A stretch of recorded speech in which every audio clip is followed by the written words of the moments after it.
narasumber politik Timur Tengah di beragam media. Lulusan Universitas Kairo di Mesir, bidang politik Timur Tengah dan Afrika ini sekarang berkiprah sebagai General Manager salah satu produsen getah minus di Indonesia. Mari kita sambut Latifa Ansori.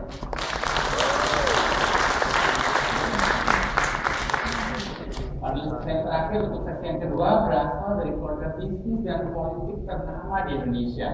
Putra pengusaha nasional Hashim Joyo Hadikusumo dan keponakan Ketua Dewan Pembina Partai Gerindra Prabowo Subianto ini sekarang adalah Presiden Direktur Perusahaan yang bergerak di bidang agribisnis di Indonesia. Lulusan Durham University ini juga memimpin organisasi muda Tunas Indonesia Raya dan aktif di beberapa organisasi sosial lainnya. Mari kita sambut Aryo.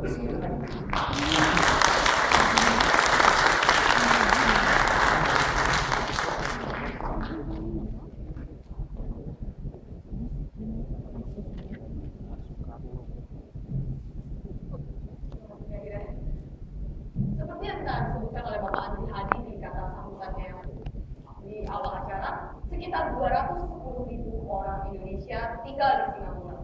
Dan banyak dari mereka yang sudah cukup lama menetap di sini. Sebut saja para pelajar peraih beasiswa. Setidaknya butuh 4 tahun bagi mereka untuk menuntaskan studi universitas mereka. Dan belum terhitung jika ditambah ikatan kerja yang minimal harus mereka penuhi selama 3 tahun. Lantas pertanyaannya, apakah mereka masih ingat akan tanah air dan bangsanya, Indonesia? Apakah justru mereka terbuai dengan kenyamanan di negeri Singapura ini dan menjadi apatis dengan sang ibu terpilih? Untuk membahasnya lebih dalam, telah hadir di sini 5 panelis yang akan membagikan pandangan saya. Oke, pertanyaan pertama saya singkat saja dan langsung kepada Latifah mungkinnya. Kenapa sih Anda mau balik ke Indonesia? Apa yang mendorong Anda kembali ke tanah air? Ya, terima kasih atas pertanyaannya yang terhormat pada seluruh panelis dan moderator dan hadirin yang hadir. Jadi apa yang membuat saya kembali ke Indonesia? Tadi diperkenalkan saya sebelumnya menjadi wartawan konflik dan perang di Timur Tengah. Di sana saya sudah melihat begitu banyak di saat itu yang akhirnya saya berkesimpulan seperti ini. Saya tidak bisa menentukan kapan saya mati, tetapi saya bisa menentukan apa yang saya rasakan ketika saya mati. Saya datang sendiri ke Gaza, ke Libya, ke Palestina di sana itu ya, ke Sudan.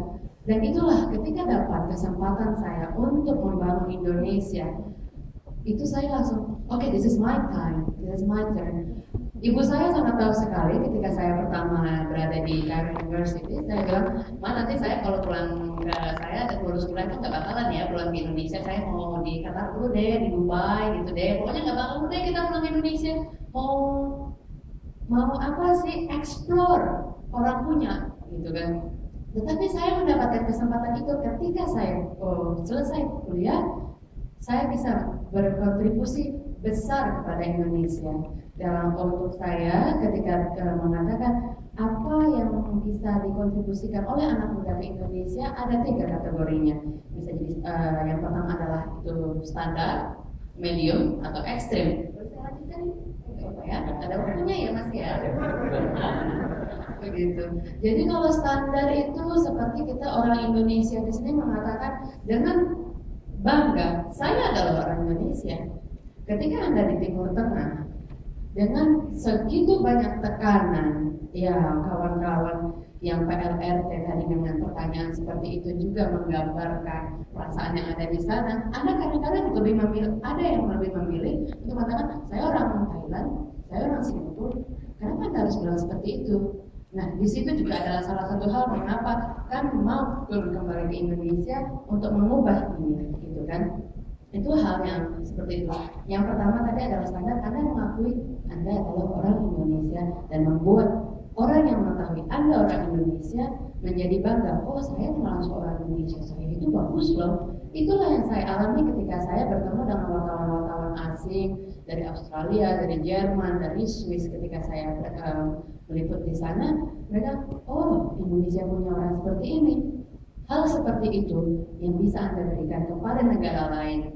This is Indonesia. Itu yang pertama, standar. Kalau ngomongnya medium, ya memang kita bisa bilang sebatas menyadari bahwa Anda punya kesempatan 1 kali dalam 5 tahun untuk merubah wajah Indonesia. Yaitu apa? Pemilu. 1 ada pemilu legislatif, 2 ada pemilu presiden, yang ketiga ada pemilu kepala daerah dan segala macam. Tapi kalau kita di luar negeri nggak ada ya. Tapi itu tadi, itu kontribusi medium sebagai anak muda. Lalu yang ekstrim adalah ketika Anda orang Indonesia dan mengatakan saya melakukan ini karena saya orang Indonesia dan saya melakukannya karena Indonesia. Sesimpel itu. Suatu hari saya pernah bertemu dengan seorang profesor di Amerika, dia orang Indonesia. Dia bertanya kepada saya, ini bukan dalam konteks saya sebagai calon legislatif atau apa, tapi dia bertanya, kenapa kamu mau mencalek atau terjun ke politik? Saya sangat simpel bilang, saya mau melakukan sesuatu untuk negara ini. Tapi apa balasannya? Jawabannya, kamu mau melakukan sesuatu untuk negara ini? Seperti itu. Bahkan orang-orang yang seperti itu bisa berpikir kalau hal itu impossible. Tapi Anda tahu seperti yang Audrey Hepburn katakan, tulisan impossible is impossible. Kita bisa melakukannya. Seperti itu tadi. Terima kasih.